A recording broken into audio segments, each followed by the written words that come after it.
Starting off this countdown, we have the Buddhist Exorcism. 破壊してはあなた自身も幸せになれないのだと。今住んでる人たちのことも考えてほしいと。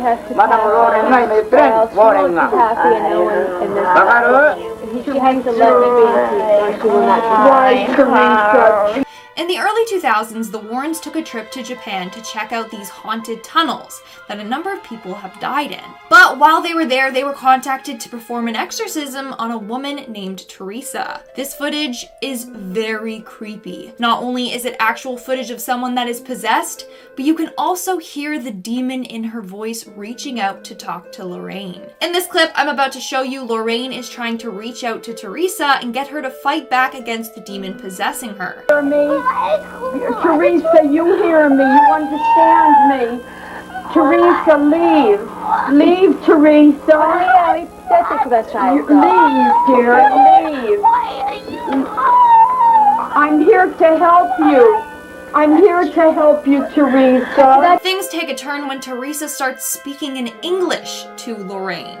I should note that Teresa didn't know English, so clearly it was the demon speaking. You see your mother?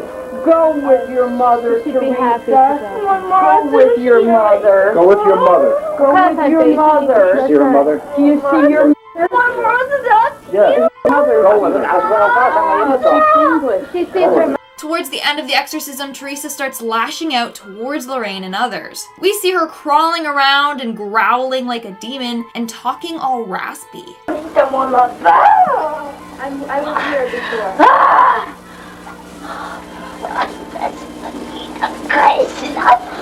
That's my house.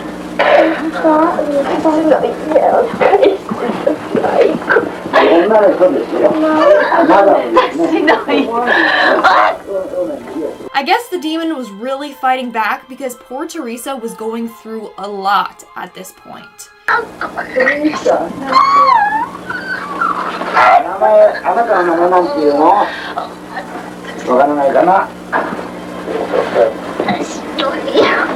The footage ends with Lorraine once again telling Teresa to fight back against the demon. Hopefully they managed to complete this exorcism successfully. Now, I tried to Google this case, but unfortunately there wasn't much information out there on it, so we may never know. In fact, it was after this trip in Japan where Ed got really sick and his health started to decline. Maybe this demon had something to do with it. Moving on to number 4, we have Scotland's underground city. And if you guys are liking this video so far, then why don't you hit that like button?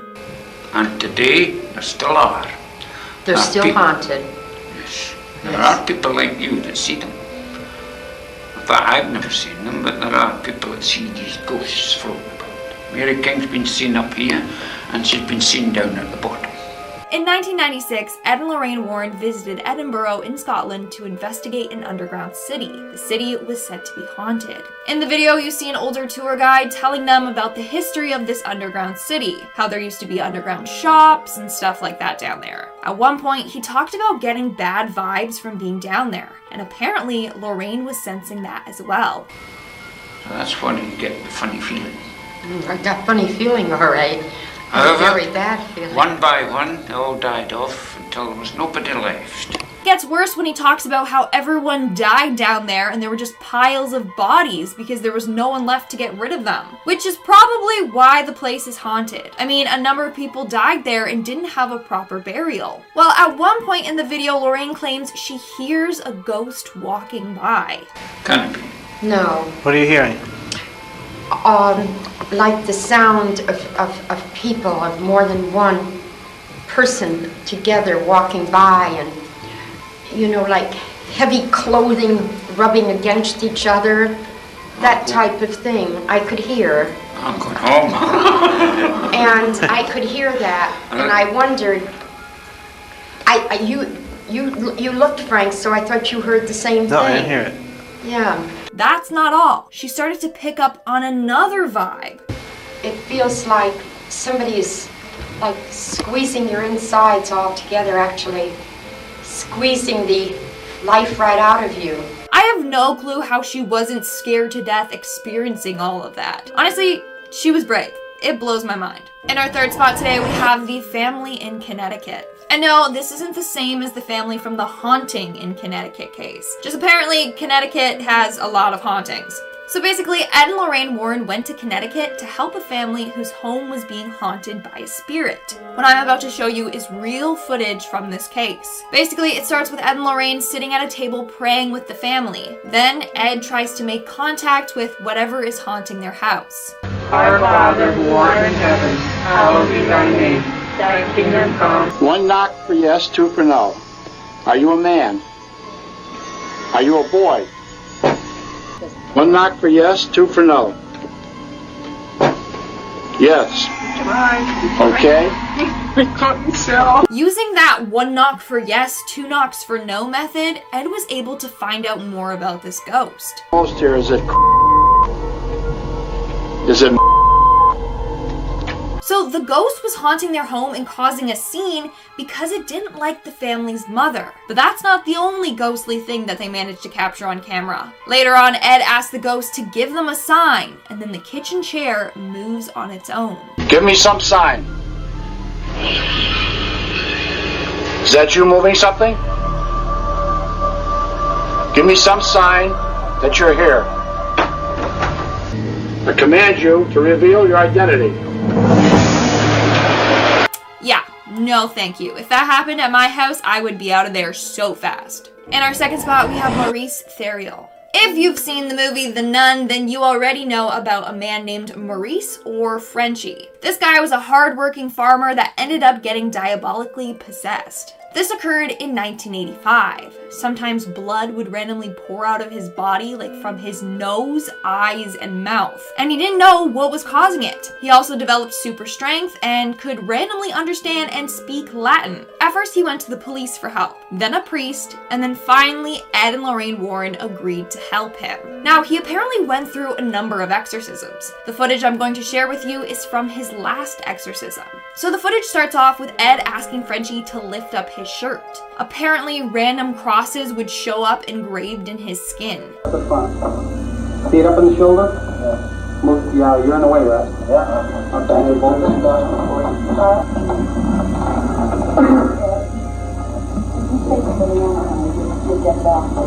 It literally looks like somebody took something sharp and carved crosses into him, and then it scarred up. But those would appear all over his body, randomly appearing and disappearing. During this exorcism, a number of scary things happened. For starters, we see him drooling from his mouth, but as soon as the drool hits his shirt, it turns to blood.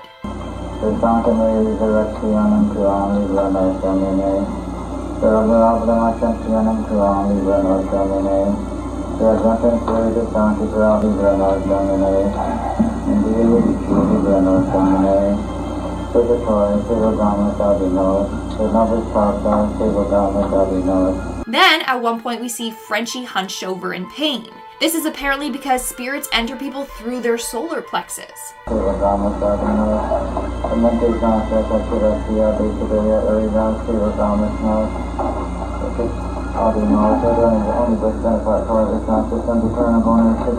And then at another point, we see Frenchie become incredibly still and his face changes completely. He doesn't look like himself. His eyes look so glossy.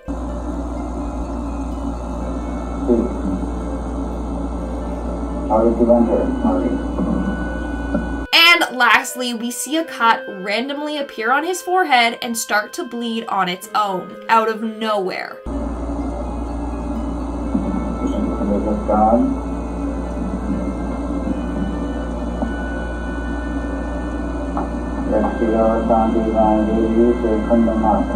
That is absolutely horrifying. And in our number one spot, we have the unseen tapes. YouTuber Haley Reese got the chance to actually meet up with Tony Spira, the husband of Judy Warren. He provided her with insight into the Warren cases and actually showed her some unseen exorcism footage. She then uploaded this onto YouTube. In this video, we see Tony and Lorraine Warren performing an exorcism on a man named Roberto. Take a look at it. This is the power, Jesus Christ. Okay? You hear me? Jesus Christ has all the power. You have none. What is your name? So in the video, as you just saw, they're trying to find out this demon's name to then help expel it. And guys, you're not gonna believe what demon was inside of him. Here, continue watching. What is your name? Jesus Christ commanded you to answer that question. What is your name? What is your name?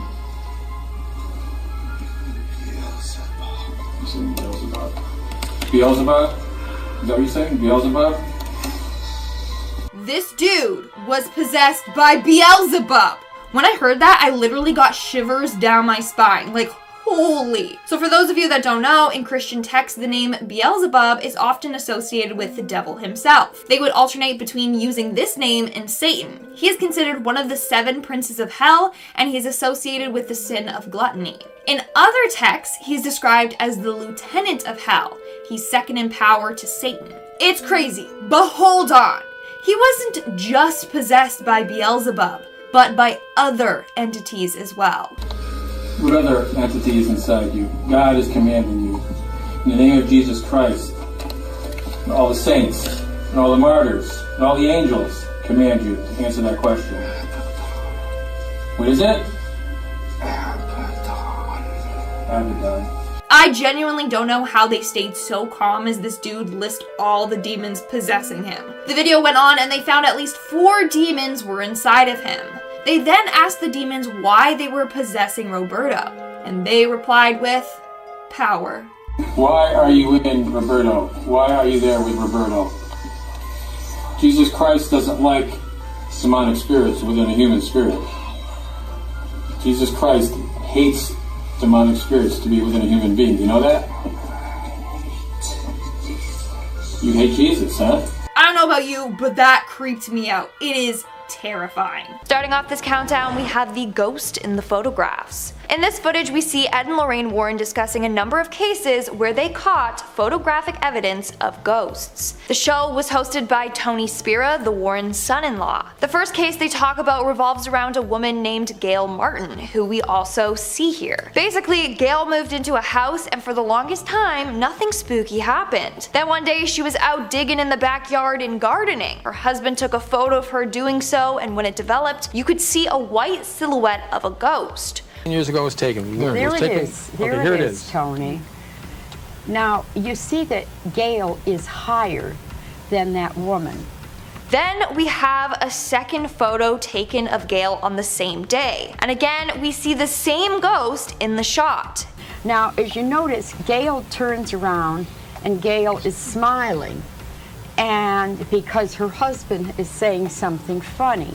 So at that point, the woman is smiling, and she puts her hand up to her mouth in that manner. Unfortunately, since it's old footage, it is hard to see the ghost in the photo, like its face. It just kind of looks like a white blob. Now, Lorraine actually made contact with this ghost, and that's when we learned about her sad story. So according to Lorraine, the woman in the photograph once had a child who she absolutely loved. She even built a place for him on her property for him to stay, so he was always close to her. Then one summer, he was working at a children's camp when there was a polio epidemic. Sadly, her son contracted polio and 3 days later passed away. The mother was extremely heartbroken by this. So when she passed away, she stayed attached to this piece of land. Now, when Gail started gardening, the ghost made herself known because someone was working on the piece of land that was sacred to her. Is out in the yard, in the garden, and now you're doing something to improve that. After all of these years probably of neglect,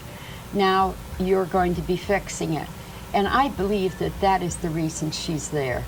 The next ghost that they talk about, though, is not as nice as the first one. Let's take a look at it. Above the chair, right? Right above the chair. Right. Now, this is in the lowest level of that property, but they did have a lot, unlike Gail, they had all sorts of infestation. So the couple who owned this house witnessed really dark paranormal activity, and that's when they contacted the Warrens for help to get this evil spirit out of their house. And lastly, we have the Providence Ghost Man. This next ghost that they are going to be talking about is of a soldier in World War II. The story is very sad and scary. His wife was informed that he was killed in action, not even missing. That he was actually killed in action. And then a week later she committed suicide. She committed suicide, and 1 week after that, he was found alive.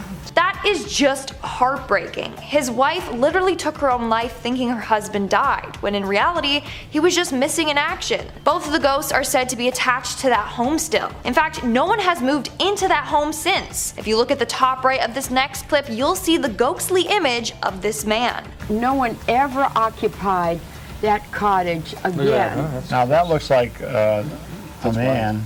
Yes. But we have other photographs which look like a woman. Yes, we do. So where you have one spirit, you have many other more spirits. than one, yes.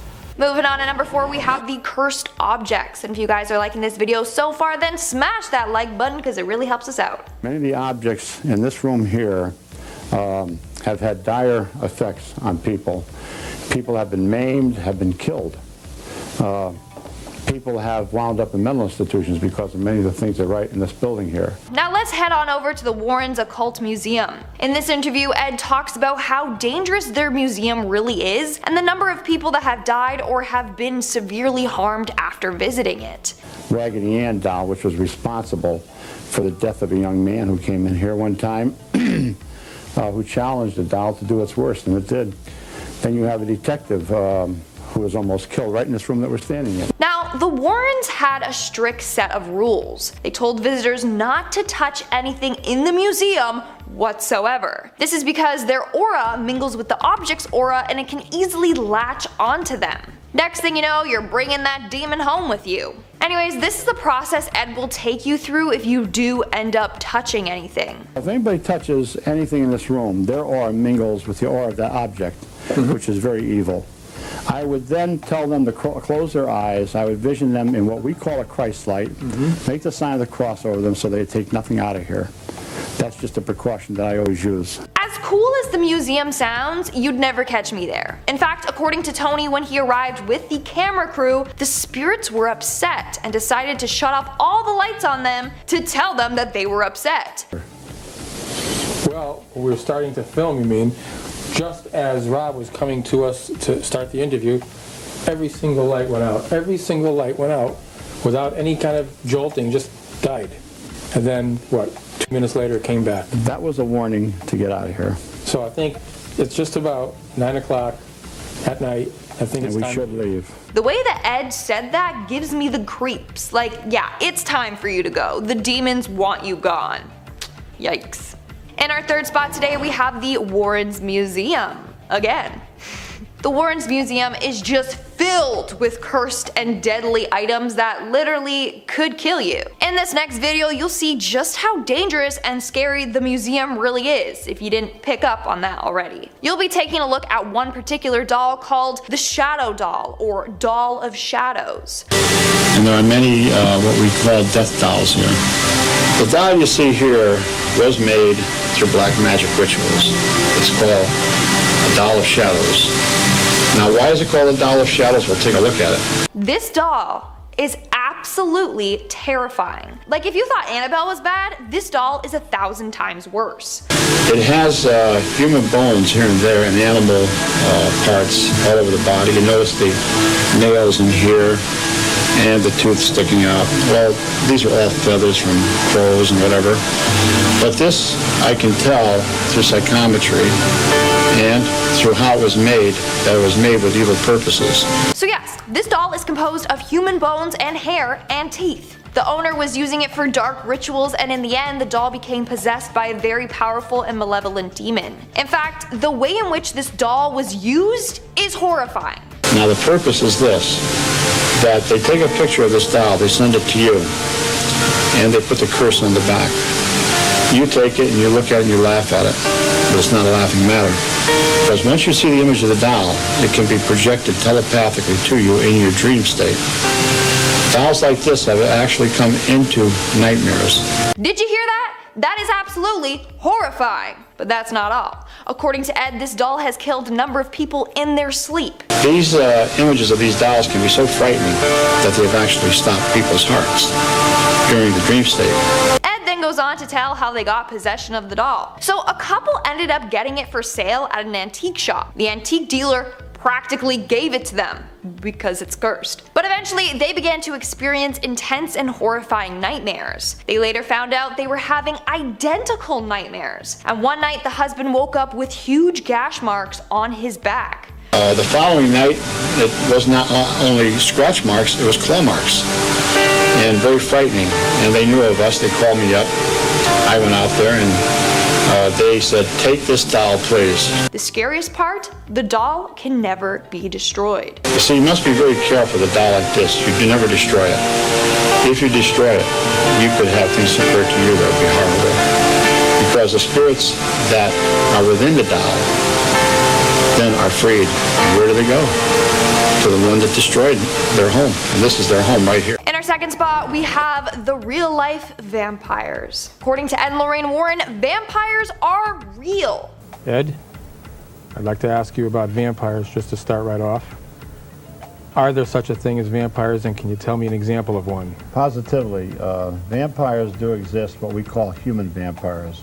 But they aren't like the stereotypical vampires that we see in movies that are all like, I want to suck your blood. You know, have big fangs and a cape, and they don't look like Edward Cullen, sorry. No, they talk about two different types of vampires. The first being someone that hallucinates and imagines themselves as a vampire and just kind of takes on that role. The other is demonstrated by the Albany case from 1953. Where the Calbani family had to open up a grave. And a family member had died, and they were saving a little money by digging the grave themselves. When they got down about 4 foot, they struck a coffin which shouldn't be there.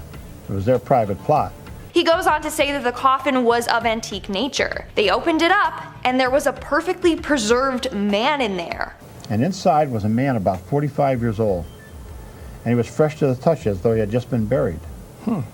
That's not even the freaky part. So even though the plot was there, there's a law saying you can't exhume the body until you get a court order. So this process took about a week. And when they went back to the grave, the coffin and body had both deteriorated. The mother of the family went back and had the ground consecrated. And then they dug up the grave again, and this time, when they opened it up, inside was a corpse that looked as though it had been buried for many, many years, just a skeleton. The coffin itself had greatly deteriorated. This freaked everyone out. Newspapers got word of the story and it was in the headlines for weeks. People went wild and were like, this is a vampire.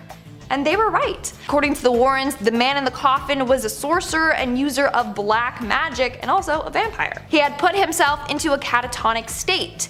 He was alive, but just barely. Still alive, but I'm barely breathing.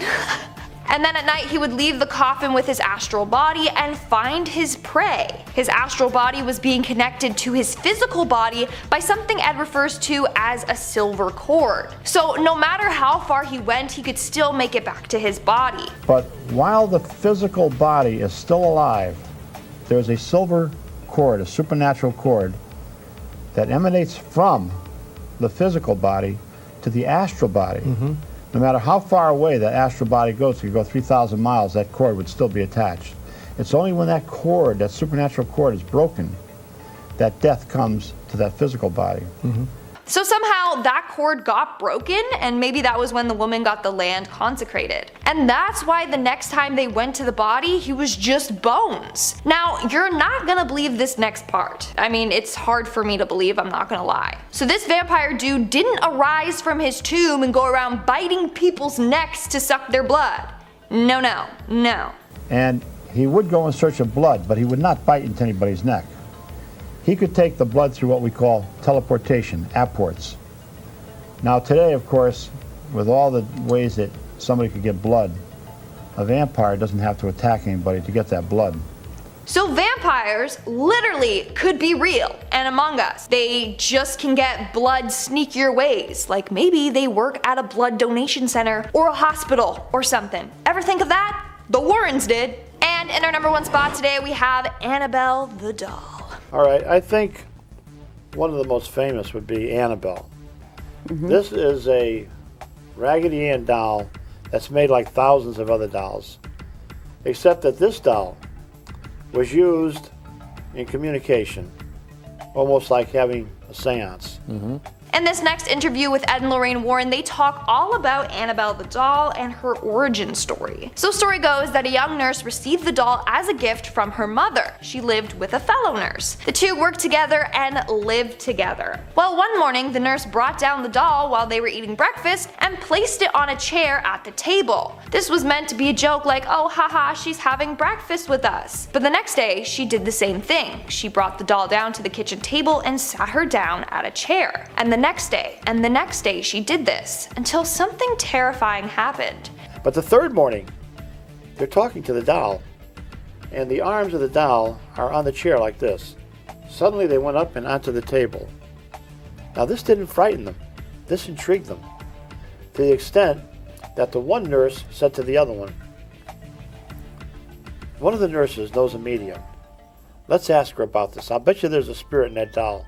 That's what they did. And that was their first mistake. So they did end up taking it to a medium, and the medium informed them that a spirit of a 6-year-old girl who had died in a car accident on the road by their house was latched onto this doll. Surely enough, they searched this and a young girl named Annabelle did pass away in an automobile accident near them. But listen to what Ed says here. But God does not allow the spirit of a child to go into a doll.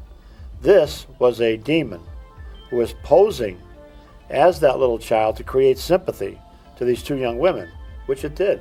It worked, and this demon tricked the girls. They ended up looking after this doll thinking it was Annabelle, the little girl. They would take it out on excursions, buy it clothes, jewelry, etc. But then it started to attack the girls. The scariest thing occurred when the two nurses came back from their shift.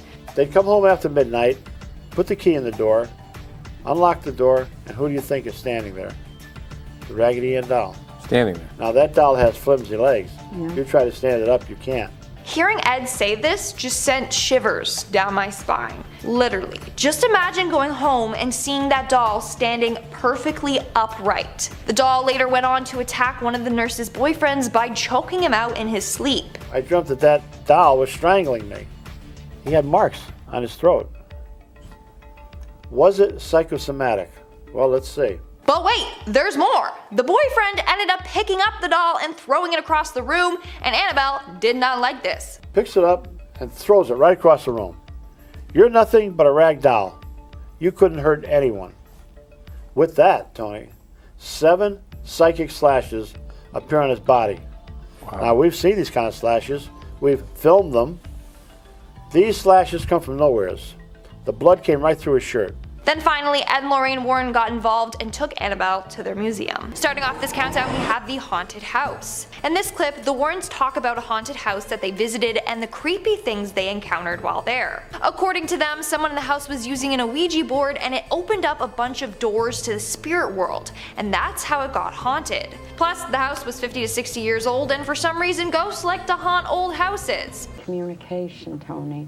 There had been doors open through Ouija boards. That's what I was wondering. But unlike most times, we do not condone the use of Ouija boards. Well, guess who was using the Ouija board? This girl, go down into that hatchway.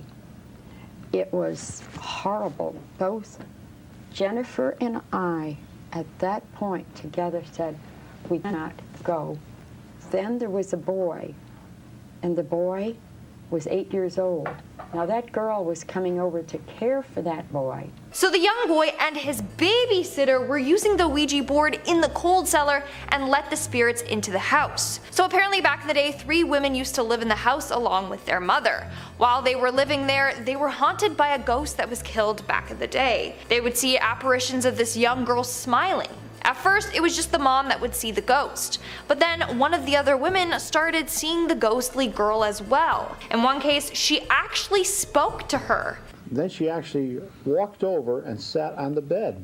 I believe there was a conversation between them. There was a conversation between the two of them, and then this dark form, who we believe to be the person who had perpetrated it, of this man. That's when they learned that the house was haunted by the girl that was killed and her murderer. The Ouija board had opened the door and those spirits came back to the house. Now here's an image that the Warrens took while on the property. The ghost also manifested itself into orbs as well. So both the photos you just saw are of real ghosts. In our fourth spot today, we have the Amityville haunting. And if you guys are liking this video so far, then smash that like button because it really helps us out. This is probably one of the most controversial paranormal cases of all time. On November 13th of 1974, Robert Butch Defoe took the lives of his parents and his 2 brothers and 2 sisters. The house was then put up for sale and the Lutz family moved in. And apparently the demon that got Butch to do that horrific deed started to attack this new family. Their doors and cupboards would swing open and close by itself, green slime would ooze from their ceiling, and one time a demonic face with red glowing eyes was seen looking into the house. So on and so on. The Warrens went to investigate and confirmed that the house was haunted. Now, I'm sure you've seen the photo of the young boy peering around the corner with scary glowing eyes. Well, let's see what the Warrens have to say about it. Yes, with infrared film. Oh, yes. And it's in the upstairs bedrooms. Just to the left there, you see what looks like a small boy's face looking out with bioluminescent eyes, but is a diabolical spirit with luminescent eyes that appears in that home to confuse the investigators. The photo has always given me the creeps. What I didn't know is that that was of an evil spirit. You think that is an evil spirit, Ed? Positively. Everything about this house was evil. Again, this is a controversial case because some people believe that the whole story was fake. In fact, Butch's lawyer, William Weber, admitted that he just made up this whole story along with George Lutz. They created the story over many bottles of wine, they said, so they admitted the house was never really haunted. But then how come the Warrens insisted it was? I don't know, just some food for thought. Also, that photo of the ghost boy, terrifying either way. Coming in at number 3, we have the ghosts in the cathedral. No, that's... If you look at this slide now, I want you to see, don't point it out to them. Don't do that. Let them see where the man is. There's a man, he's right there in that picture. I mean, the camera zoom in kind of points out where the ghost is, but if you didn't see it, that is a real life ghost that the Warrens managed to catch on film. Here's a close up of it if you didn't spot it. When there he is. See, right in the corner. And you see him, and that's in the cathedral. Now remember that the cathedrals, well, buildings in the United Kingdom are extremely old. So I clearly see a man in a suit. Hopefully you all see that too. According to the Warrens, tragedy took place in the church and a number of spirits haunt the church. They didn't go into great detail, but back in the day, people actually got burned alive in this church for being part of different Scottish clans, and now their souls haunt it. I think it was the McDonald's and the Campbells. Right? Yeah, the McDonald's and the Campbells. And the Campbells were burnt to death in that church, so you can imagine the terrible things that go on there. Do you think that most hauntings occur like in places like United Kingdom compared to here? Yes. Coming in at number 2, we have the Anna Eklund case. In this next video, we see Ed and Lorraine Warren discussing the Anna Eklund case. Anna was an American woman who in 1928 became possessed and underwent a number of exorcisms. During her exorcisms, things would happen like she would hiss or howl like an animal. She would float in the air, and whenever holy water would touch her skin, it would burn her skin right off. Let's see what Ed and Lorraine Warren had to say about this case. Now this woman was under possession by her own father and devils from the age of 14. Sadly, her father had taken advantage of her on a number of occasions in which she would try to resist. She didn't want to go along with it, which made him mad and made him start to resent her. He hated her so much that when he died, he actually possessed her with these devils, right up to the age of 54 when Father Ressinger went to help her. Now she had 30 exorcisms performed, which all failed. That is incredibly messed up, but that's not all. This woman underwent 30 exorcisms. All of them had failed, so they decided to send her to St. Joseph's Church in Iowa to see if they could get the demons out of her. When she arrived, she was placed on a cot in front of nuns. They brought the woman to the convent, and the nuns were all stationed around this woman on a cot. Suddenly, a loud, bellowing, hoarse voice came out of the woman. Terrible obscenities, filthy obscenities came from the woman's mouth. And she rose into the air and went up to the ceiling and clung to the ceiling by her hands and feet. Literally like the scene in The Exorcist. After that, she had to be tied down to the cot. That's not even the worst part. And the nuns constantly were throwing holy water at her. This woman, apports of what looked like spaghetti and human hair came out of her mouth.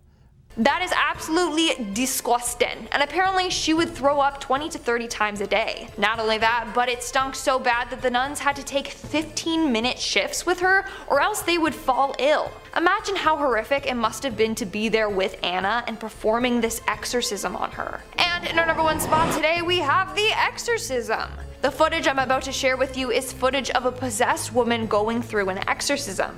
It's footage directly from the Warren files. This exorcism footage is 1 hour and 20 minutes long. In fact, the footage had been cut down, so that means they were performing an exorcism for over an hour. I will say though that the footage was blurred by Tony Spira before he uploaded it to his YouTube channel. He did this in order to censor some graphic images, but also for the privacy of this woman. Although it's blurred, we can still see how crazy the woman is acting and can hear the weird noises that she is making.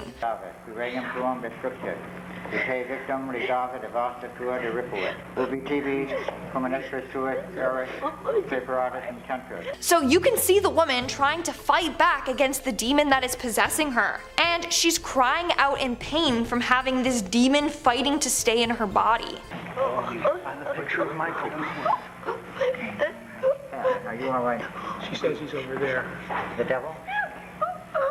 So in the footage you can see Tony Spira holding the poor woman as the demon was controlling her. She can't speak, but she's trying to do so. All that's coming out is gasps for air. But at one point she points beyond the camera, and Tony knew that the demon was in the room with them and was situated right where the woman was pointing. It gets even creepier when everyone in the room starts chanting along, trying to get this demon out of her, while Tony holds her head up still. Holy Mary, Mother of God, pray for us sinners now and at the hour of our death. Amen.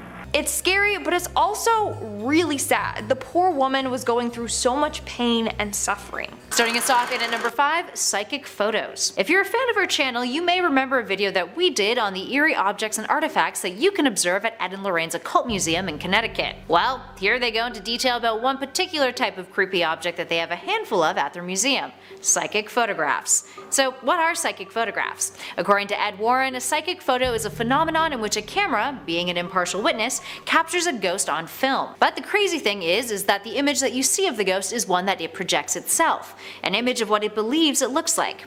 This clip explores how exactly that happens, and the Warrens describe instances in which they've witnessed spirit forms appearing beyond the physical eye. Ed also tells of how he captured the White Lady of Union Graveyard with his camera, one of their most famous images. We could put the first slide up and look at it. Wow. Well, there you're seeing your stereotype ghost. Look at the appendage-like arms and legs.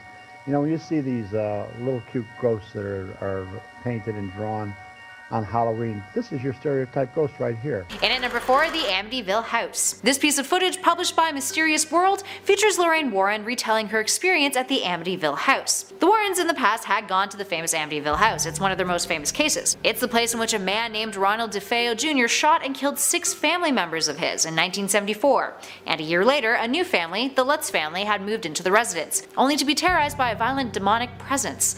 The Warrens had visited the house in an attempt to help the Lutz family, part of which was adapted into the 2016 movie The Conjuring 2. In this video clip, we get more insight on what the real-life events that occurred there were like. Lorraine tells her interview that, I quote, "Places like Amity, if you gave me $1 billion, I wouldn't go in that house again, because it messed up my life and my husband's life." She also tells the interviewer that the Amityville house was where she levitated, which is pretty creepy. And at number 3, the effects of seeing a ghost. This 7-minute video features Ed and Lorraine Warren alongside a guest of theirs named Rod. Rod had seen multiple ghosts and has a discussion with the paranormal experts about the aftermath of seeing a ghost and how it affects one's life. He goes on to explain the intense sorrow that he felt after seeing the ghost, which just so happened to be the White Lady of Union Graveyard.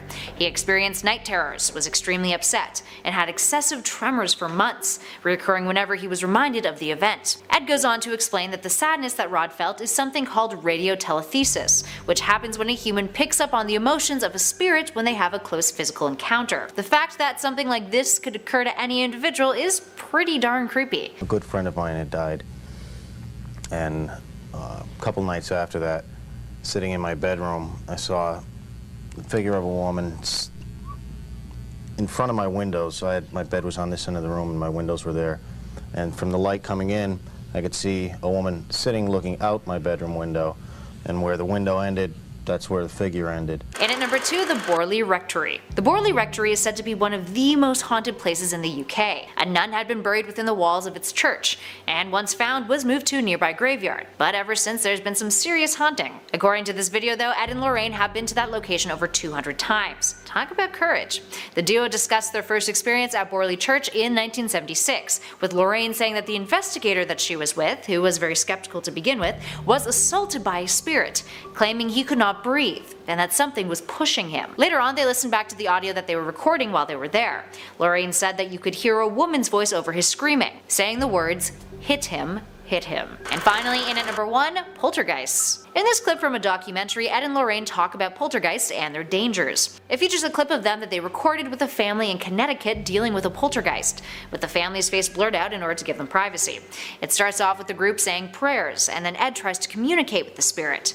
We hear the spirit making banging noises in response. Ed proceeds to ask the spirit who it doesn't like, listing off each individual in the family. It finally answers yes via the knocking to the family's mother. Then Ed confronts the poltergeist on his own, and we see chairs and furniture moving around the room. The video continues, showing a clip of the family's little girl being bothered by the poltergeist, who moves the chair that she's sitting on. The Warrens would then later call a priest to perform an exorcism, which wasn't on camera. Arguably, you can see why. Although by the end of the clip, the two of them note that there's no way of knowing if a poltergeist may or may not come back to haunt the family. In the name of Jesus Christ, I command you to reveal your identity. Number 5. The White Lady Ghost. Among the Warrens' career of demonology was this peculiar case involving a local Connecticut legend, the White Lady Ghost of Union Cemetery. Whoosh, that's a doozy of a title. Can't she just be a spooky ghost? Anyway, Union Cemetery dates back 400 years, and it's said to be haunted by this one notable ghost. The tricky thing is though, nobody quite knows the exact origin of who she is. Some speculate that she's a woman who lost her child in childbirth and hasn't been able to move on to the afterlife because she still seeks out her child. Others speculate that she's a ghost of a victim who had been dumped into a sinkhole near the cemetery, and she's been unable to move on while this crime goes unsolved. You know, the fact that we don't even know her name or who she is, that's probably bothering her. That's probably contributing to all her worldly stress. The only things anyone can agree on truly is that those who say they've seen her claim that she's dressed in a bright white nightgown and has her head and face concealed with a white bonnet. One particularly good ghost story, local legend, says that in the late 90s, a firefighter responding to a call nearby said a woman in a white dress jumped in front of the truck and landed behind him. When he leapt out of the vehicle, there was no body on the ground, but a dent in the hood. Naturally, such a popular local ghost story caught the attention of Connecticut natives Ed and Lorraine Warren, and this never-before-seen footage was released by Tony Spera, their son-in-law, and it's Ed filming the cemetery looking for proof of the White Lady. We'll play some of it for you now so you can get your eyes on it and you can try to make out what's happening. Ed Warren claims that in the footage you can see the ghost walking behind him in the shadows and turning to look at him. Lorraine Warren once said this evidence was so important that it had to be locked away to be studied by the New England Society of Paranormal Research. And I don't want to pop anyone's balloon here. It looks to me like they locked it away because it's not really that impressive. I personally couldn't really see anything in this, but let me know down below if you think this is smoking proof of a ghost walking through the graveyard, or if it's just some blurry lights through the fog. And if you're looking for more ghost videos, stories about Ed and Lorraine, hauntings, possessions, exorcisms, and basically anything freaky, Top 5 Scary has all of that and then some on top of it. Click through, subscribe, and like, and I am certain you'll find something to suit your fears. Stay scared. Number 4. The Museum Tour. If you want to go to the world's foremost collection of haunted relics and cursed objects, there's probably no room more affected by evil than the legendary collection of the Warrens' Haunted Museum of souvenirs from their case files. Now sadly, as of this recording, the museum is currently closed down and hopefully reopening someday soon, but in the meantime, you can take a little digital tour. As this footage posted by the Warrens' son-in-law, Tony Spera, shows Ed Warren giving a guided tour of some of the more unique and memorable haunted artifacts resting in that Connecticut garage. Now, the full video is definitely worth a watch if you're a fan of the Warrens, since it's about as close as you'll be able to get to walk around the museum these days. It's a full half-hour long of Ed Warren walking around, going into grand detail and recounting some stories about their more notable cases. Some shoutouts I'll include real quick include the witch Hannah Cranna, an old Connecticut legend, or the Conjuring Mirror, which might sound like it has something to do with the movie series,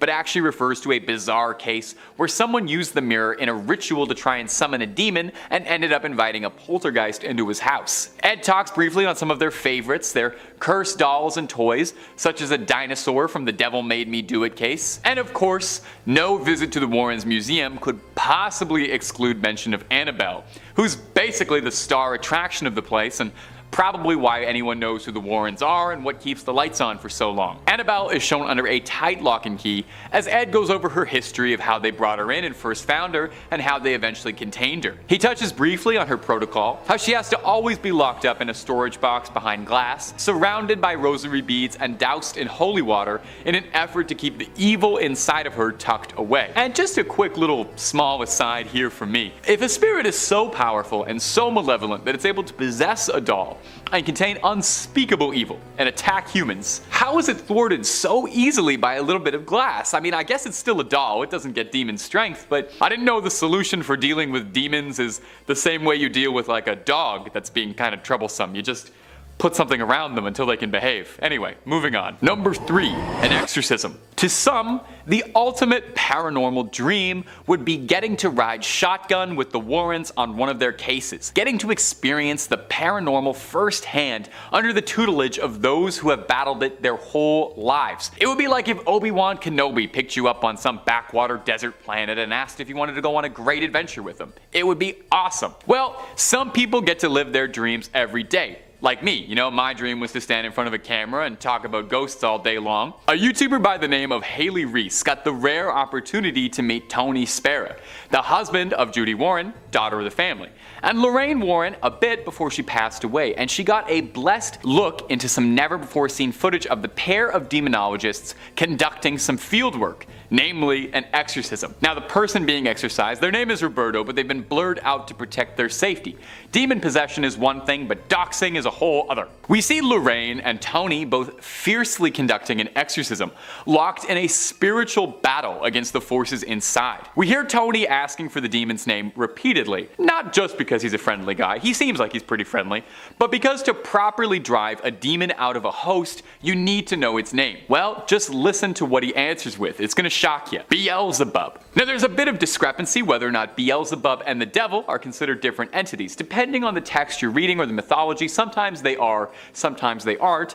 Either way, it's bad news. It's not something you would like to invite inside you. The worst part is if you're listening, apparently that's not even the only demon inside. It was like a clown car of demonic energy inside one guy. Now, thankfully, after a tough battle, they were able to get all the demons outside of him and hopefully banish them all away. Do you think it leaves like a weird taste in your mouth after you've had demonic possession? Like, you know, when you wake up, like after having a nap and your mouth just feels weird? I feel like I need to brush my teeth a few times at least afterwards. Number 2, Annabelle on tour. Annabelle is the #1 name in cursed dolls. Sorry Megan, we love you, but Annabelle's got staying power and she's just been here longer.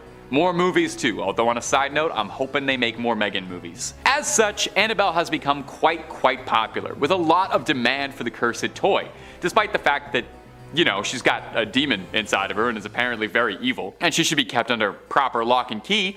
Did you know that there was a significant enough demand for Annabelle that she tours? Yeah, you heard me right. Annabelle tours. And you know what? I think that's great. Girl, get it. You gotta get that bag, you know? The movies made you a star, really propelled you to the world stage. It would be a shame to keep you locked up in Connecticut when your fans are waiting. A recent clip made the rounds on TikTok of a paranormal investigator, Eric Vital, transporting the allegedly haunted doll to take her to Paracon, a convention for ghost hunters and paranormal enthusiasts to break bread, swap stories, and pick up cursed goods, founded in the Warrens' memory to carry on their legacy and establish a community of ghost hunters. Eric is part of the New England Society for Paranormal Research, the foundation created by Ed and Lorraine to further the development and research of the paranormal. Now, this short video of him unpacking Annabelle got all kinds of attention on TikTok, mostly from people wondering why you would want to take her anywhere, or why you would want to get your hands on her at all. I mean, inside the case she's carried and literally says do not open under any circumstances. Now, Eric did understand this, and he assured that those who are worried that they take all the proper precautions, and that's not just putting Annabelle in a seatbelt. We take this very seriously, he said. Our faith is very strong, all of us. So we bless the van. We all have enormous amounts of holy water. We have a priest come in, bless the area, and bless the items. And maybe put her in a car seat too, just to be safe. And number 1, Buddhist Exorcism. You know, it wasn't just the United States where Ed and Lorraine worked on their cases. If there was a call for it, the Warrens would do their best to answer. Plus, I feel like if you only ghost hunt in one country, you're missing out on so many good demons and scares. If you're a fan of the channel, then you know by now just how many really fascinating cultural and regional monsters that exist out there and all the different ghost stories that exist. You know, you can spend your whole life battling demons, but have you ever gone toe to toe with a yokai or an oni? Maybe that's why the Warrens decided to take a trip to Japan in the early 2000s. Maybe they just wanted a nice vacation, or maybe they were getting tired of local poltergeists and wanted a new difficult challenge. They set out to Japan to investigate these allegedly haunted tunnels, where a number of people were reported to have died in. Ed was a former World War II Navy veteran, and he had spent a lot of time around Japan and was interested in their culture and the reports and things that he had heard. Of course, it was hardly a vacation, because while they were there, they were asked to participate in a Buddhist exorcism of a young woman named Teresa who had become the unwilling host to a litany of demons. They were aided by a group of Buddhists during their exorcism, a change of pace from their usual help from ordained Catholic ministers. We'll play it for you now so you can get some eyes on it. In the clip, we can hear Lorraine doing her level best to try and cast the evil out of the young girl's body. Now, the clip's a bit hard to watch, I'm gonna be honest. Seeing somebody writhe around screaming in what looks like agony, but luckily, they're being tended to by the experts, I guess. If there was anyone you'd want, it would probably be Ed and Lorraine and a group of Buddhists. Ed and Lorraine said the Buddhists were extremely helpful, saying they were cut from a different cloth. And if they're ever running out of Conjuring movies or running out of ideas for them, I think they should start sending the Warrens internationally. Or just stop pretending they're based on true stories altogether. Have the Warrens try to fight Godzilla, or have them fight the Predator or something. Let's see them exercise their way out of that one. Let's see holy water and a little rosary take on the Predator. Number 5, Annabelle. Well, it wouldn't quite be a video about the Warrens without Annabelle. Do you ever wonder, did they ever thank her for all the good publicity she gave them over the years? Now, by now, I'm sure all of you are very familiar with the tale of Annabelle, the haunted doll that Ed and Lorraine kept captive, and probably the most famous case the two of them were involved in. They say that the Amityville Horror was their most famous case, but they made 3 spin-off movies just about Annabelle, so she's pretty big shakes. It was given to a nursing student as a gift from her mother, and within days it turned bad. Notes would appear around the house, scrawled in blood, that read out terrifying messages like, "Help me." It allegedly lunged at the girl's boyfriend one night, grabbing him by the neck. And after that, Ed and Lorraine were called in. I mean, as soon as a toy in your apartment starts trying to choke you out, yeah, definitely get some outside help. They called in to help exorcise the demon inside Annabelle. Now, in the end, they kept her locked up tight, surrounded by rosaries and holy water to ensure the demon inside can't harm anyone anymore. Now, while the stories inspired by Annabelle have gone on to big, great things, and the fictional Annabelle has enjoyed quite the career as a movie star, the real Annabelle is still locked away to keep that evil dormant. In this recently released footage, we're treated to some up-close and personal glamour shots of Annabelle in the flesh, or stuffing, maybe? Locked tight behind her cage. And this footage comes to us from Tony Spera, the son-in-law of Ed and Lorraine, who's taken it upon himself to maintain their legacy on his YouTube channel. If you're a big Ed and Lorraine fan, go check it out, because there's hours and hours of stuff to work through. He takes us on a brief tour of the museum, but gets up close and and personal with Annabelle herself. Even through a YouTube screen, you can almost feel some evil energy radiating off this doll. Now sadly, the Warrens Museum of the Occult is currently closed, so you can't visit Annabelle right now, but they're hoping to reopen it one day soon, so Annabelle can get back to scaring her fans in person like she always has. She makes convention appearances, did you know that? She just recently was at the Warrens Paracon, the convention dedicated to supernatural hunters of the unknown. I'm not sure if I personally would take a selfie with Annabelle. I wouldn't want to ruin her photo like that, unless I could guarantee she'd look really good. I don't want to offend her in any way. I try not to upset any cursed dolls. And if you're looking for way more stories about Ed and Lorraine Warren, true tales of terror, fake fibs of fright, ghouls, goblins, cryptids, aliens, true crime, basically everything scary under the sun and above it, Top 5 Scary is the only place to be. Stay subscribed, stay scared, and don't miss a thing. But let's keep going because we got a whole lot more video to go through. Number 4.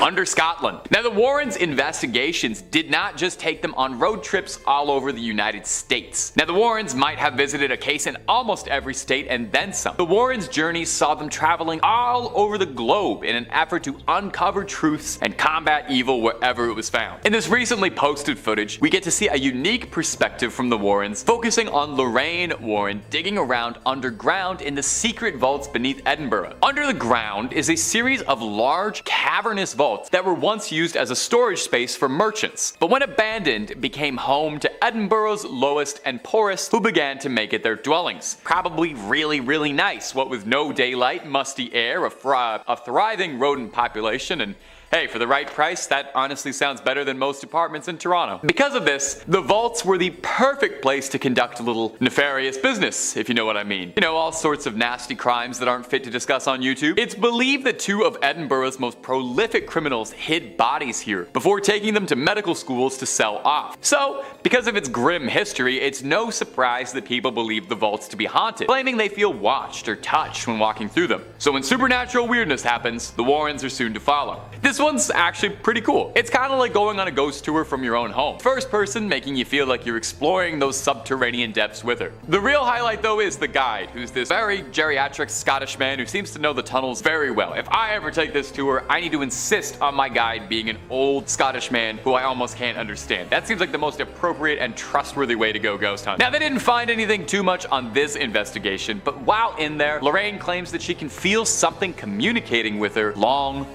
ago. Could it just be the spirits from long ago, or radio feedback? Let me know in the comments. Number 3, the Donovan Poltergeist. Now our next entry is going to cover the Donovan Poltergeist, an often forgotten case in the Ed and Lorraine Warren oeuvre. In this clip, moderator Tony Spera, he's coming up a lot in this video, mentions that Ed has told him that on a scale of 1 to 10 for demonic intensity, I love that you can rank demonic intensity like that, the Warrens found this case to be a 10. Now I gotta ask, if it's so intense, I wonder why it's not more well known, but maybe they're keeping it hush hush because this is going to be the plot of Conjuring 4, so I'm giving you the spoilers right now. The Donovan Poltergeist case was in West Hartford, Connecticut, when a young girl had come into possession of a Ouija board, one of the most haunted Hasbro products ever released, alongside the game Sorry. Ed briefly talks about how people can be so dismissive of Ouija boards. I mean, imagine who would be so dismissive of Ouija boards. Don't know anybody like that. And Ed mentions that although they may seem innocent and unbecoming like a children's toy, a Ouija board is an invitation for spirits to come and disrupt. The girl in question in the Donovan case asked the Ouija board all sorts of questions and started to get answers that only a spirit could give. Ed says that the spirit needed something in return, and afterwards her house started to become rabid. Objects thrashed around, levitating, so on. Ed describes a violent interaction with a poltergeist, claiming that at one point during their investigation, he found himself literally pinned to the wall by a malevolent spirit. He describes as well the house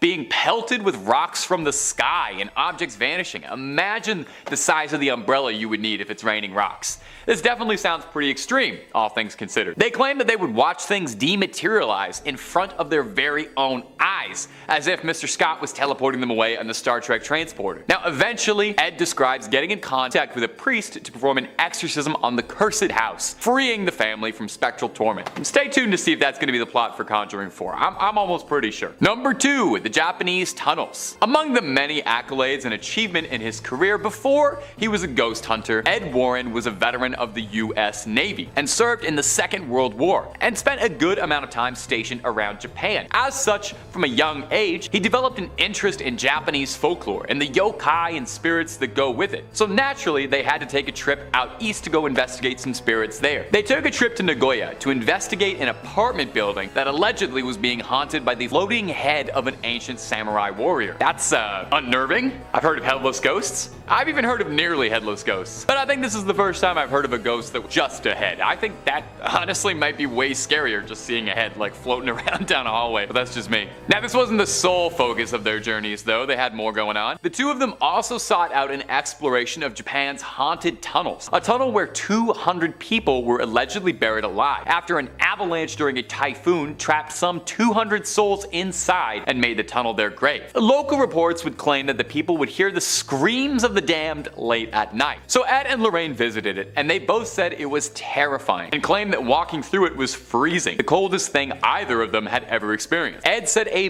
bitter cold came over him as he reached the end. He relays as well a story of a young man who tried to challenge his fear of the supernatural and ride a motorcycle right through this tunnel, paid for it with his life, and crashed. Now, for what it's worth, you know I love playing skeptic around here. You know I love getting my Scully on. I'm more of a Scully than I am a Mulder. I think this might be more of an urban legend because I did do a lot of digging for this video and I could not find any confirmed stories of a mass death inside a tunnel in Japan from an avalanche, but it's possible that it could be lost to time, very ancient, maybe records get lost, but nonetheless, interesting to listen to. And number 1, the Amityville interview. Now, the Warrens argued that the most famous case they ever worked on was the Amityville horror, and there's no denying that when this case happened, it gripped the American public. In 1973, Ronald DeFeo took a hunting rifle and went one by one, ending the lives of each one of his family members remorselessly while they slept. He would later go on to claim that he was being commanded to do it. He was compelled by spirits to act this way. A little bit later, a new family, the Lutzes, moved into the Amityville house, aware of what had transpired, but moving forward with it anyway. It's just such a good deal on rent. You gotta take it where you can get it. In this recently released footage, we hear from Ed and Lorraine speaking in great detail about their experiences working on the infamous legendary case on their TV program Seekers of the Supernatural with the Warrens. Lorraine outlines how immediately upon walking in she felt stepping into the house, she felt immediately wrong. She reiterates that upon entering, she felt a great unnerving presence. She says pretty much as soon as she entered the sewing room,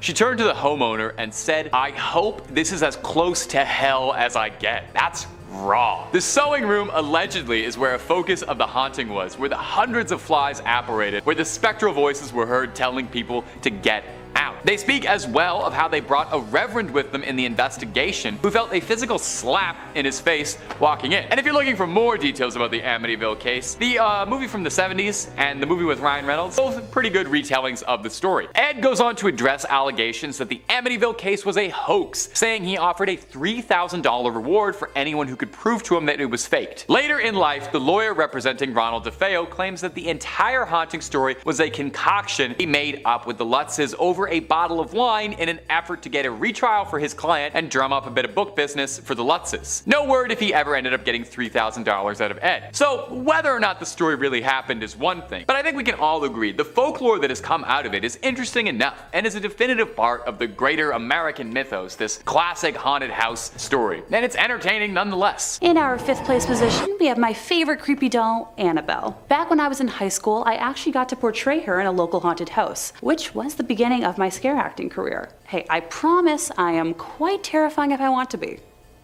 I promise. For those of you who might be rolling their eyes right now, I'm going to refresh memories on the real Annabelle story.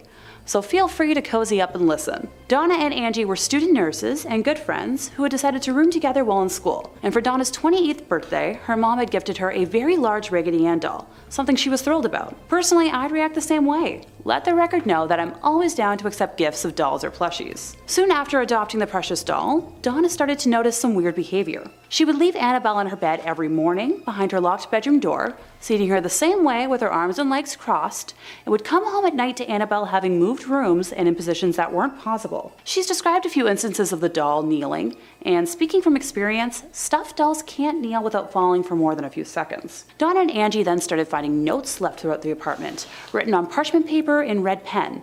Two things they didn't own. When Donna's boyfriend Lou started criticizing the doll, unexplainable handprints and scratches began appearing on his body. And that's when the girls made the decision to call a priest, who then brought in the Warrens. They were able to calm down the entity enough to remove it from the home and transport her to their museum, where she resides to this day. Now, the footage I'm talking about here is from the visitors who have visited Annabelle in her current residence over the years. If you look closely, you can just see the energy that's alive in her. Also, if she was never removed from her box until like the last few years, how is she able to change position ever so slightly from one video to the next? You tell me here. In fourth place, we have footage from a Buddhist exorcism. Known as parita, which can be translated as protection or safeguard, it refers to the Buddhist practice of reciting certain verses and scriptures in order to ward off misfortune or danger. The practice of reciting or listening to the parita suttas began very early in the history of Buddhism. The Mahavamsa contains the earliest historical reference to this practice, describing how Upatissa I instructed monks to recite the Ratana Sutta throughout the night during a period when Sri Lanka was afflicted by plague and diseases. In the Pali literature, these short verses are recommended by the Buddha as providing protection from certain afflictions. The belief in the effective power to heal or protect of the Sakakariya, or asseveration of something quite true, is an aspect of the work ascribed to the Parita. It is also widely believed that all-night recitations of Parita by monks bring safety, peace, and well-being to a community. Parita discourses can be recited at events like a funeral or on the death anniversary of a loved one, and can also be recited to placate antagonistic spirits. In 1987, Ed and Lorraine took a trip to Japan to offer their expertise in some cases that were ongoing in different parts of the country, with one of their stops being to a Buddhist temple. Describing everyone they encountered as lovely, Ed and Lorraine were shocked when they came upon not one, but two people under possession. Ed described one as being under the influence of a snake demon, as they slithered around the floor constantly, with their tongue darting in and out of their mouth. The possessed people were blindfolded, so the demons couldn't witness the rites, as the Buddhas went through the rituals and chanted around them. After the spirits were cast out, a bonfire was built to help guide them towards the afterlife. The footage we see is from a later round of prayers, which was held because one of the sets of spirits refused initially to depart from her attached soul. You can hear Lorraine attempting to guide the spirit out with the aid of a translator, coaxing Teresa to go on to the light and fly away, that her family was no longer here. In third place, we have the elusive White Lady of Union Graveyard. Some believe she is Harriet Seeley, whose young son passed shortly after being born, and Harriet herself passing soon afterwards. Legend believes she may have died in hopes of finding her son, and still wanders their final resting place searching him out, while others believe she is the ghost of a woman from the 1940s who killed her husband and later herself and is doomed to wander the graveyard. You tell me which one you believe. Her physical description is the one thing that remains consistent. She is a young woman wearing a white dress with dark hair. Thank goodness I'm not wearing white today. It seems as if she enjoys scaring the daylights out of the living, which, hey, my kind of gal. Many who have witnessed her believe they have almost hit her with their vehicle, only to find no trace of her once they pull over, while others claim they have often seen her hovering slightly above the ground around the cemetery, going back and forth amongst different gravestones. In 1993, local firefighter Glenn Powell received a call about a transformer explosion and drove to the scene of the incident with a police officer and observed a female driver following closely behind him on the road. He remembers the night sky had turned pink, my favorite color, and the explosion emitted large amounts of electricity that had made the hair on his arm stand up at a close distance. Glenn was driving along the road beside the cemetery when the officer seated next to him yelled, "Watch out!" In the middle of the road was a woman with, you guessed it, long brown flowing hair and wearing a white Victorian nightgown. Glenn described seeing a surprised look on her face before slamming on the brakes, but was unable to avoid hitting her, describing it like hitting a brick wall, with the back of his truck flying into the air and the policeman next to him being launched into the dashboard. The driver behind him jumped out of the car and helped the two men search the area of the crash to check on the woman. Glenn is quoted as saying, "There was no red bodily fluids, there was no clothing, there was nobody, there was nothing." Located in Connecticut, Lorraine used to often take walks through the cemetery, saying that it was one of the most haunted places around. Ed caught the White Lady on camera on September 1st, 1990 at 2:40 a.m., his 7th night in a row of filming at the cemetery, determined to have footage as proof, and we can show some of that footage to you now. He described dark figures surrounding her, shapes that he said were wood ghosts that seemed to jump on her while they all argued. In second place, we have the Amityville Horror. On November 13th of 1974, Ronald DeFeo Sr., his wife, and 4 of their offspring, Dawn, Allison, Mark, and John had their lives ended by a firearm inside their home in suburban Amityville, New York. And at the time, homicide detectives claimed it was the largest number of victims in a single slaying on Long Island. The deceased were found in their night clothes and were shot in the back, apparently while they were asleep. There were no signs of a struggle inside the home, where a sign hanging outside the main entrance read, "High hopes." Sure. The killings were reported by the only surviving member of the family, the oldest son, Ronald. He told the police that he arrived at the home shortly after 6 p.m. but found the front door locked, so he crawled into the house through a window and stumbled across the icky scene. He later confessed that he had ended the lives of his family around 3:30 a.m., acting out the scenes for detectives as he described how he took out his family one by one, with the weapon eventually being found in Amityville Creek. Ronald's trial began in October of 1975. His defense attorney, William Weber, tried to make a case that the defendant, who allegedly heard voices, was innocent by reason of insanity, but the court eventually sentenced him to 6 concurrent 25-year to life sentences. Try saying that 5 times fast. Eesh. A year later, the Lutz family moved into the now abandoned home, and that's where this goes from simply tragic to much, much more. Most of the DeFeo family's furniture was still in the house, because it was included for $400 as part of the deal. You know what, I'd take that deal too.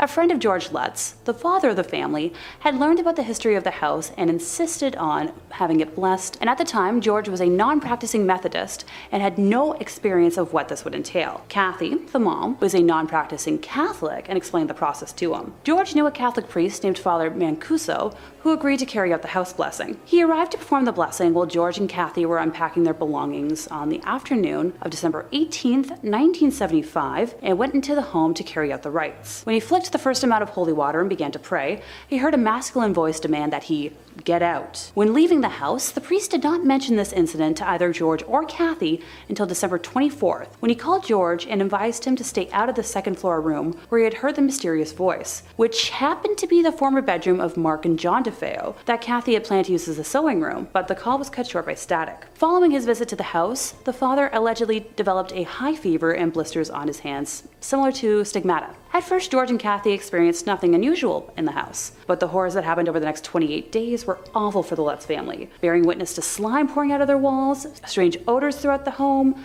and George would wake up at 3:15 every morning, which is right around the time Ron DeFeo carried out his original crimes. A garage door would open and close on its own, an invisible spirit knocked a knife down in the kitchen, a pig-like creature with red eyes was reported staring at George and his son Daniel through a window. Also, Kathy and 2 of her children experienced bouts of levitation while trying to sleep. The footage we have from this heinous month is of a boy with glowing eyes, believed to be the spirit of the late John DeFeo. By mid-January of 1976, after another attempt at a house blessing by George and Kathy, they experienced what would be their final night in the house. Now, the Lutzes were never able to give a full account of the events that took place on this occasion, describing them as too frightening. After getting in touch with Father Mancuso, the Lutzes decided to take some belongings and stay at Kathy's mother's house in nearby Deer Park, New York, until they had sorted out the problems with the house. They claimed the phenomena followed them there, describing greenish-black slime coming up the staircase towards them. Yeah, no thanks.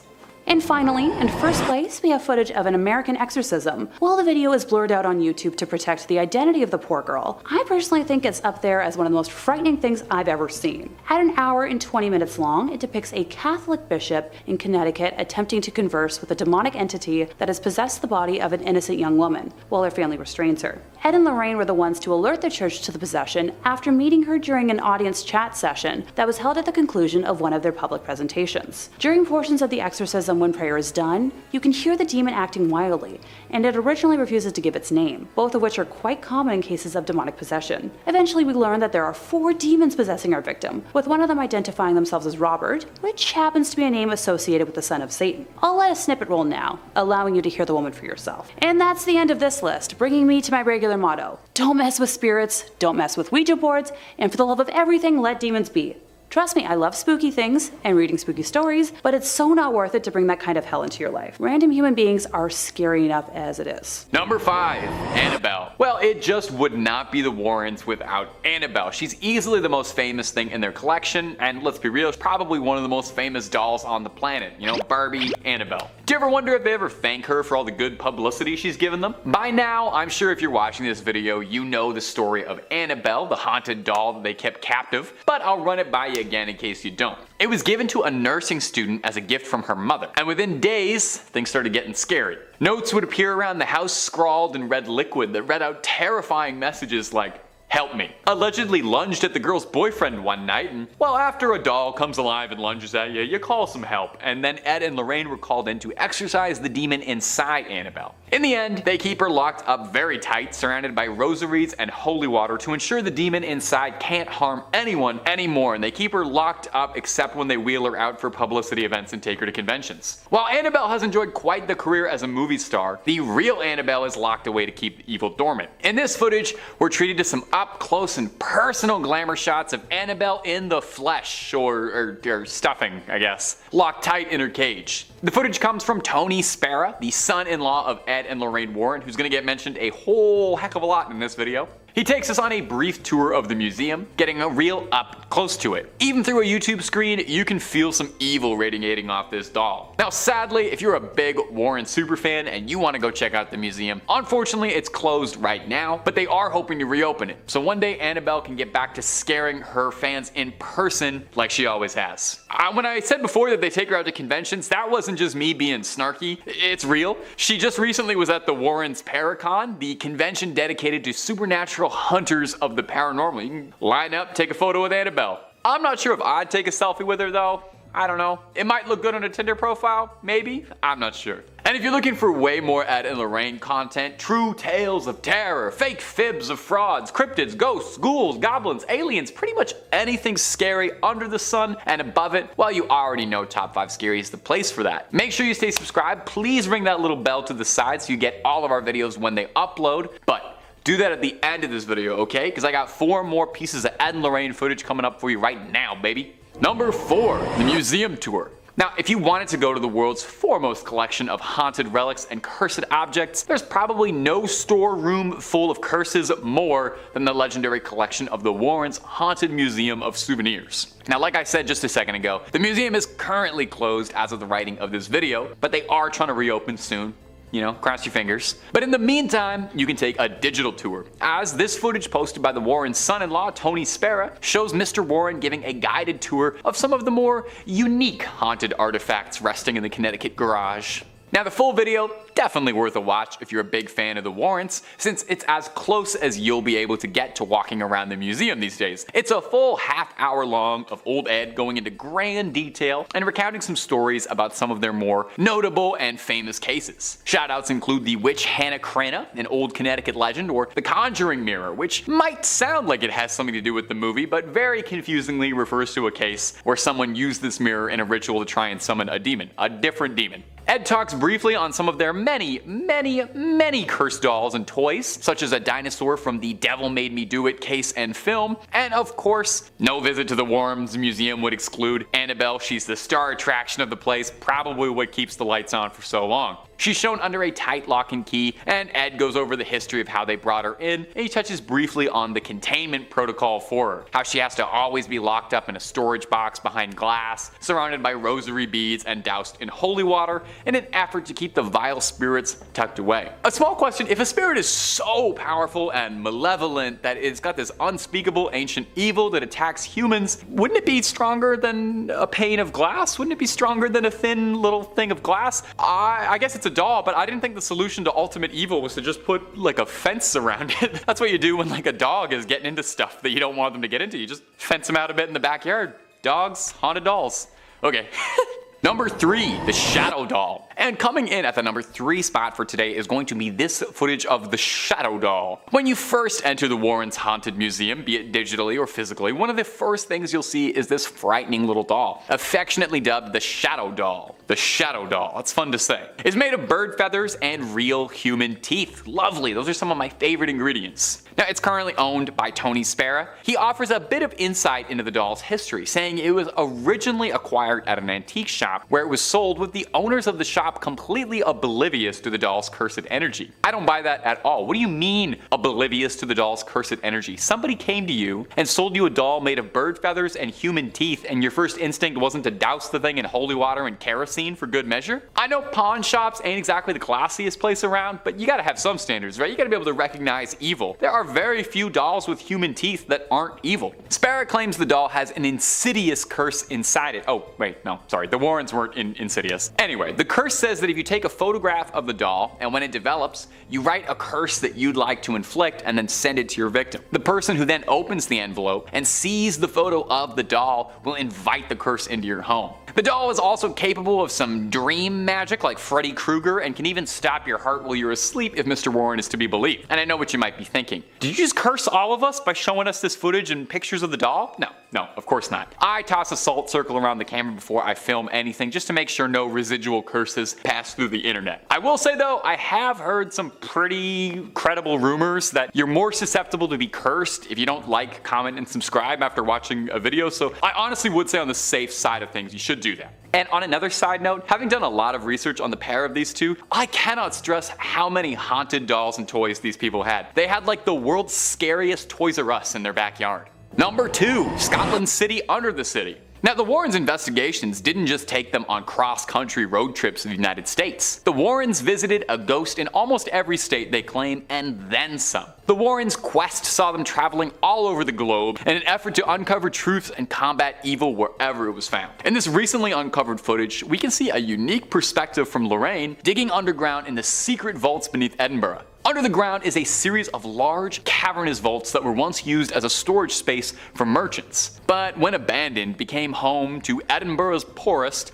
who began to make it their dwellings. Probably a real nice space, you know, no daylight, musty air, thriving rodent population, but you know what? For the right price, I would probably go for it. It's probably better than most apartments in Toronto. Because of this, the vaults were the perfect place to conduct a little nefarious business that aren't quite fit to discuss on YouTube, but naughty stuff, just know that. It's believed that 2 of Edinburgh's most prolific criminals hid bodies here before taking them to medical schools to sell off. Having known this, with this context, it's absolutely no surprise that people believe the vaults to be haunted and claim that they feel watched or touched when walking through them. So, if there's something weird going on, the Warrens follow. This one's actually pretty cool footage, I gotta admit. It's first person, making you feel like you're exploring the subterranean depths with her. She's being guided by an old Scotsman who seems to know the tunnels pretty well, and I gotta say, if I ever take a tour of an underground vault, this is exactly who I would like to be taking me, and an old Scottish man. That's the most appropriate and trustworthy way to go ghost hunting. Now, they didn't find anything on this particular investigation, but while in there, Lorraine does claim that she can feel something communicating with her. Could it be spirits from long ago reaching out to Lorraine Warren, who claimed she had an extrasensory gift? Or maybe it was just kind of cold down there. And number 1, an exorcism. To some, the ultimate dream would be getting to ride up in the front seat with Warrens on one of their cases, getting to experience the paranormal firsthand under the tutelage of those who claim to have battled it their whole lives. It would be like if Obi-Wan Kenobi asked you if you want to go on an adventure with him. It'd be awesome. Well, hey, some people, they get to live their dreams every day. Like me, my dream was to stand in front of a camera and endlessly talk about ghosts and goblins, and it really is just the best. But a YouTuber by the name of Haley Reese got to live her dream when she met Tony Sparrow, the husband of Judy Warren, the daughter of the family, and Lorraine Warren, a bit before she passed away. She got blessed with a look into some never-before-seen footage of the pair of demonologists conducting fieldwork, namely an exorcism. Now, the person in the video has been blurred out to protect their safety, as, you know, it's one thing to be possessed by a demon, but doxing, whole other. We see Lorraine and Tony both fiercely conducting an exorcism, locked in spiritual warfare against a demonic force. We can hear Tony asking for the demon's name repeatedly, not because he's a friendly guy trying to make conversation, but because in order to properly drive a demon out of a host, you need to know its name. The name said, Beelzebub. Now, there is a little bit of a discrepancy whether or not Beelzebub and the devil are considered different entities, really depending on what book and depending on who you ask. Sometimes they are, sometimes they aren't. Either way, it's very bad news to have inside of you. Worst part is apparently that wasn't even the only demon inside there. It was like a clown car of demons inside one guy. Not enough room. Luckily, the pair was able to get all of the demons outside of them and banish them away. Does anyone wonder, does it leave like a weird taste in your mouth after you've had demonic possession? I feel like there's an aftertaste, you know? I definitely feel like I would need to brush my teeth afterwards, I think. Number 5, the White Lady Ghost. Among the Warrens' storied career of demonology was a peculiar case involving a local Connecticut legend, the White Lady Ghost of Union Cemetery. Whoosh, that's a doozy of a title. Can you just shorten that down? Just like a Union Cemetery ghost? There you go. 3 words. Anyway, Union Cemetery dates back 400 years, and it's said to have been haunted by this one notable ghost in particular. Now, exactly where she came from, nobody's quite sure, nobody's got an exact date and time. Some speculate that she's a woman who lost a child in childbirth and hasn't been able to move on to the afterlife and still seeks out her child. Others speculate that she's a ghost of a victim who was dumped into a sinkhole near the cemetery and is unable to move on while the crime goes unpunished. The fact that we don't even know her name, I'm sure that's probably bothering her somewhat too. The only things anyone can agree on is that those who say they've seen her claim that she's dressed in a bright white nightgown and has her head and face concealed with a white bonnet. A particularly good ghost story says that in the late 90s, a firefighter responding to a call nearby to the cemetery said that a woman in a white dress jumped in front of the truck and landed behind him. When he leapt out of the vehicle, there was no body on the ground but a dent in the hood. So naturally, such a popular ghost would have to catch the attention of Connecticut locals Ed and Lorraine Warren, and this rare footage is Ed filming the cemetery looking for proof of the White Lady. We'll play some of it for you now, and you can try and make out what's happening. It won't be the easiest. Ed Warren claims you can see the ghost walking behind in the shadows and turning to look at him. Now, Ed Warren said that this evidence was so important it had to be locked away to be studied by the New England Society of Paranormal Research, but not to burst anyone's bubbles, it kind of looks to me like they locked it away because it's not really that impressive. You let me know if you could see what they were trying to get me to see, because personally I just see some blurry lights in a dark graveyard. But maybe I'm not opening my third eye enough. If you're looking for more ghost videos, stories of the Warrens, hauntings, possessions, exorcisms, and a whole lot more, Top 5 Scary has all of that and then some. So click through, please subscribe, please ring that little bell so you don't miss a single one of our videos, but do that at the end of this video, okay? Because I got 4 more Ed and Lorraine Warren stories coming up for you right now. Number 4, Ed Warren invoking a spirit on camera. Coming up next is this video uploaded by Tony Spera, the Warrens' son-in-law, on his personal YouTube channel. If you're a fan of the Warrens and you're not already, I would recommend subscribing to Tony Spera.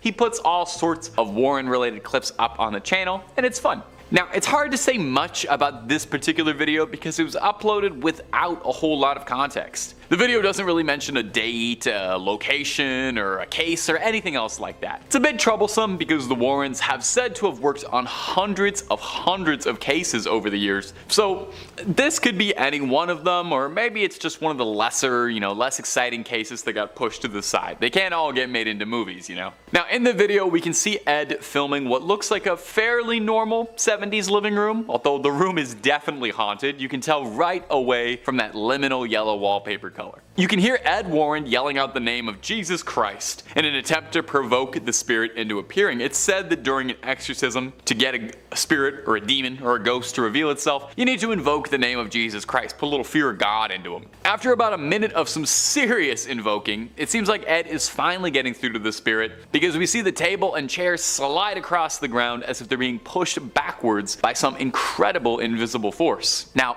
we don't really see anything more exciting or spiritual than the chairs and tables getting pushed, but that's pretty exciting nonetheless. There's not a ton of footage from the Warrens while they were, working the field, so it's pretty exciting to see whenever we get opportunities like this though. Of course, I do hear you saying this could just be faked. So is this the footage of a ghost caught on camera, or is this nothing more than a faked video to drum up some attention back in the day, like an original CGI hoax video on TikTok? Number 3, driveway alien. Ed and Lorraine Warren got involved in all sorts of things. It's said that they've tussled with vampires, with werewolves. Now, we don't have it on 100% authority that they ever encountered aliens, but they definitely could have. They researched everything. So let's take a look at this weird video of what looks to be a visitor from another world touching down on the driveway. You wouldn't expect aliens to make first contact in Colorado, but hey, here we are. In this video, we can see a really scrawny little creature walking up and down Vivian Gomez's driveway. The creature had people talking because, well, take a look at it. Just what is it? It almost looks like it's got giant ears flopping around when it moves, and I'm not gonna lie to you, it reminds me a lot of Dobby from Harry Potter, so maybe he just got a sock and he's just celebrating his happiness and he's excited to be free. The woman whose driveway caught the security footage, one Vivian Gomez, had this to offer when she posted it on Facebook. So I woke up on Sunday morning and saw this on my camera, and I'm trying to figure out what the heck. First, I saw the shadow walking from my front door, then I saw this thing.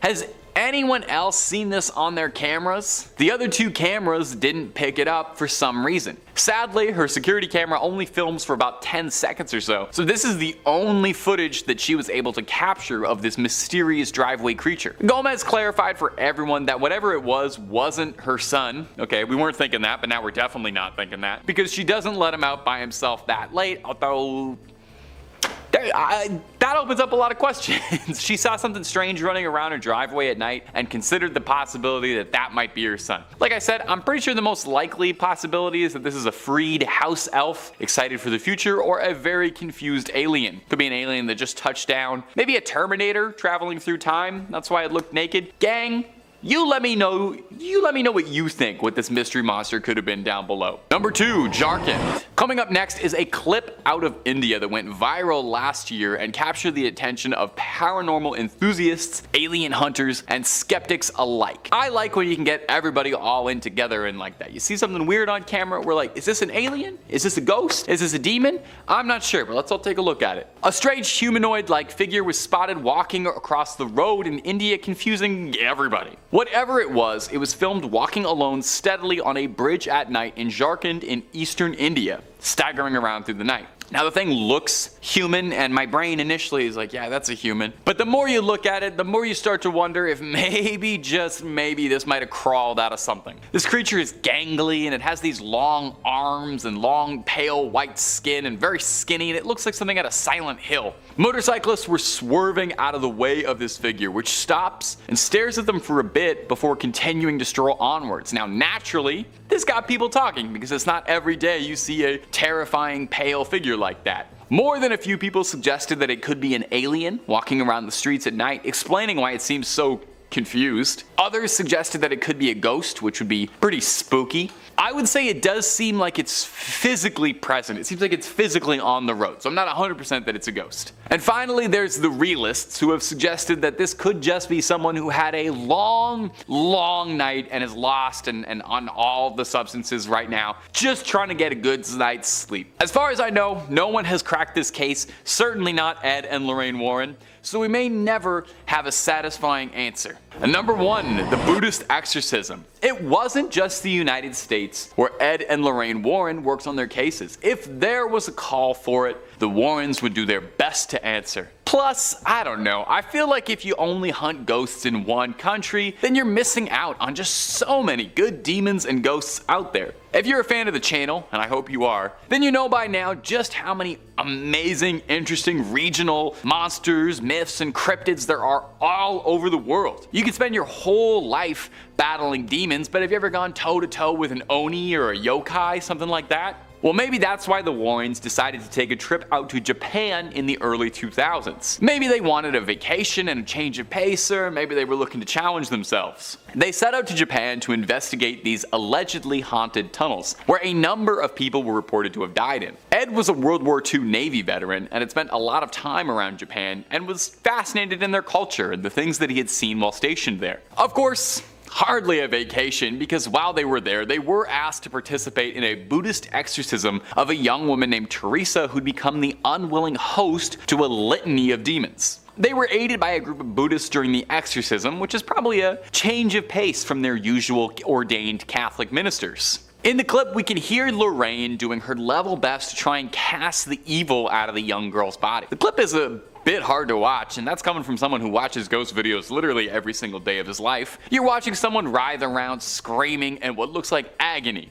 But hey, luckily they were being tended to by the experts. Ed and Lorraine Warren spoke very highly of the Buddhist monks helping them as well, saying they were cut from a different cloth. I'm not sure if that's a pun or not. I feel too, if they ever start running out of ideas for the Conjuring movies, they should definitely start sending the Warrens international. Conjuring in Japan, I already feel like that's a good premise for a movie. Or maybe, and bear with me here, the Conjuring movies should get way more wild. We already know they're only based on true stories, they're not real stories, so just have them fighting Godzilla or whatever. I would love to see Ed and Lorraine Warren try and exorcise Godzilla. You let me know who you'd love to see Ed and Lorraine go toe-to-toe against. I'd want to see what they could do with Freddy Krueger too, personally.